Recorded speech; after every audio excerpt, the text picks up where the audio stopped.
Exercise 11.6 question number 8 है, how much soil is required to fill a 16 metre deep well with a radius 3.5 metre. यानी आपके पास एक well है, एक कुआं है, जिसका जो आपकी डेप्थ दी हुई, डेप्थ जो होती है वही हमारी हाइट होती है, यानी उसमें कितनी गहराई है वो 16 मीटर है, और रेडियस भी आपको दिया हुआ है उसका 3.5 मीटर। आपने जो है फर्स्ट पार्ट में आपने ये आपको ये दिया है, तो आपने जो पूछा ना how much soil is required, soil का जो अमाउंट पूछे तो वही वॉल्यूम होता है, यानी कितनी कैपेसिटी है उसमें, कितनी मिट्टी आ सकती है, तो वही हमारा वॉल्यूम कहलाता है। और जो आपको पता है जो वेल होता है वो भी सिलेंड्रिकल शेप में होता है, ठीक है, तो वॉल्यूम ऑफ सिलेंडर का फार्मूला लगाएंगे। बी पार्ट में कि how many truck of soil are required to fill the well if each truck contain 77 metre cube of soil. तो कितने ट्रक लगेंगे उस कुएं को भरने में, अगर एक ट्रक में कितना सॉइल है, कितनी मिट्टी है, 77 मीटर क्यूब। ये अब हम फाइंड करेंगे। पहले हम फाइंड कर देंगे वॉल्यूम ऑफ द वेल, यानी वॉल्यूम ऑफ द सिलेंडर, क्योंकि जो वेल है मैंने आपको बताया कि वो किस फॉर्म में होता है, सिलेंड्रिकल फॉर्म में होता है। पहले जो डेप्थ दी है वही आपके पास हाइट है, ठीक है।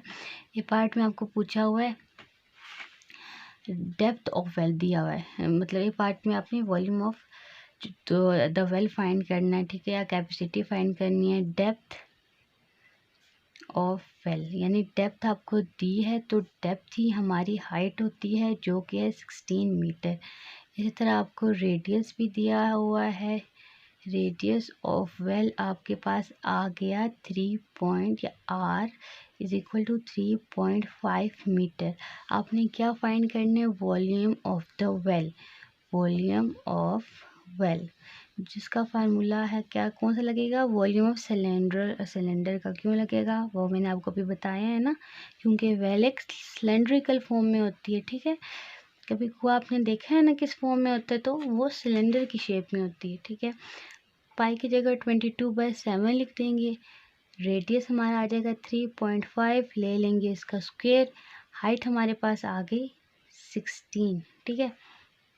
अब ये देखिए आप नेक्स्ट स्टेप में आपके पास 3.5 है, तो आप इसको ऐसे भी लिख सकते हैं, स्क्वायर है ना इसके ऊपर, तो आप इसको 2 टाइम्स लिख दो। पॉइंट ख़त्म करना चाहो तो भी सही है, ना करना चाहो तो भी सही, यहाँ से गलत नहीं होता। पॉइंट मैं ख़त्म कर देती हूँ, यहाँ पर भी पॉइंट लास्ट में ले जाती हूँ, यहाँ पर भी पॉइंट लास्ट में ले जाती हूँ। अगर पॉइंट 1 स्टेप आगे चला है ना, तो मैं नीचे 1 के साथ 1 0 लगा दूँगी। यहाँ भी पॉइंट 1 स्टेप आगे चला है, तो मैं 1 0 लगा दूँगी 1 के साथ, और ये आपका आ गया 16। अब देखिए कटिंग पॉसिबल होती है तो कर लेते हैं, हो भी रही है। 7 1 ज़ा 7, 7 5 ज़ा 35।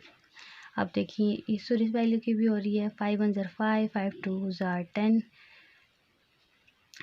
इसकी और इसकी भी हो रही है, 5 2 ज़ा 10, 5 7 ज़ा आपके पास आ जाएगा कितना 35, और इस वैल्यू की भी हो रही है, जैसे 2 1 ज़ा 2, 2 8 ज़ा, ठीक है। इसकी भी हो रही है 2 1 ज़ा 2, 2 4 ज़ा, यानी डिनोमिनेटर हमारे तमाम ख़त्म हो गए, सिर्फ नोमिनेटर बच गए, जो क्या है 22 मल्टीप्लाई बाई 7 मल्टीप्लाई बाई 4। इनको मल्टीप्लाई करके देख लेते क्या आता है। पहले 22 को 7 में कर लेते हैं, ठीक है। 7 2 ज़ा 14, 14 का 4 लिखते हो, 1 कैरी करते हो, 7 2 ज़ा 14, 14 में 1 प्लस किया तो 15, ठीक है। 154 आ गया। अब 154 में आप 4 मल्टीप्लाई कर लोगे, 4 4 से आपके पास कितना आता है 16, 60 का 6 लिख लेंगे, 1 कैरी, 4 5 ज़ा 20, 20 में 1 प्लस किया 21, 1 लिखा 2 कैरी, 4 1 ज़ा 4 1, और 2 प्लस किया तो 6, यानी हमारा वॉल्यूम ऑफ द वेल आ गया है जो 616 मीटर क्यूब। अब तो हमने वॉल्यूम फाइंड कर लिया उसका, यानी उसमें उसका वॉल्यूम क्या, उसकी कैपेसिटी कितनी, सॉइल की कितनी कैपेसिटी, इतना जो है सॉइल आ सकता है। लेकिन उन्होंने एक दूसरे बी पार्ट में पूछा आपसे कि एक ट्रक पे कितनी है, अ ट्रक कंटेन सॉइल, यानी एक ट्रक में आपके पास, या आप ईच ट्रक भी लिख सकते हो, एक ट्रक में आपके पास 77 मीटर क्यूब की सॉइल है। तो इतना जो उसकी कैपेसिटी है वेल की, इतने के हिसाब से कितने ट्रक लगेंगे, यानी अगर इतनी कैपेसिटी है उस वेल की तो कितने ट्रक लगेंगे। तो आपने इन दोनों को डिवाइड कर देना, आपको पता लग जाएगा। आप लिख दोगे नंबर ऑफ, ये नंबर की शॉर्ट फॉर्म है, ठीक है, ट्रक्स रिक्वायर्ड। आपने सिंपली क्या कर देना, इन दोनों को डिवाइड कर देना, यानी 616 मीटर क्यूब को आपने 77 मीटर क्यूब से डिवाइड कर देना है। ठीक है, डिवीजन इसके करके देख लेते हैं। 616 और यहाँ पे देंगे 77।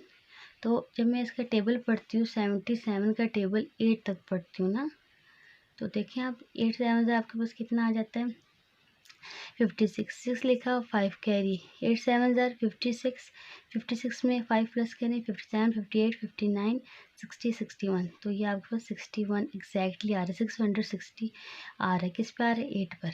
तो मैं लिख दूँगी 77, 8 ज़ार 660। इन दोनों को माइनस करेंगे तो कुछ नहीं बचेगा, यानी आपको कितने ट्रक्स चाहिए, 8 ट्रक्स चाहिए अगर आपको जो है इतनी कैपेसिटी का कुएं को जो है मिट्टी से, सॉइल से भरना है।